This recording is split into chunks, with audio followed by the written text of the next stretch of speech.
tadi belajar tayamum. Okey dah.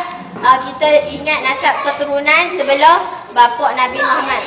Sallallahu rabbuna ala nuril mubin Ahmad al-Mustafa Sayyidil Mursalin Muhammad bin Abdullah bin Abdul Muttalib bin Hashim bin Abdul Manaf bin Qusay bin Kilab bin Murrah bin Ka'ab Muhammad bin Abdullah bin Abdul Muttalib bin Hashim bin Abdul Manaf bin Qusay bin Kilab bin Murrah bin Ka'ab. Okey, yang tu sebelah bapa Nabi Muhammad.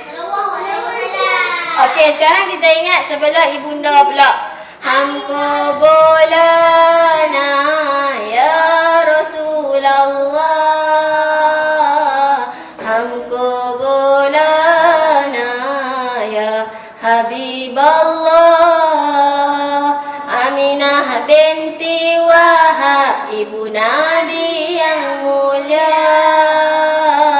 Wahab bin Abdul Manaf keturunan terjaga Abdul Manaf bin Zuhra orang terhormat sampai kepada Kilab bin Murrah.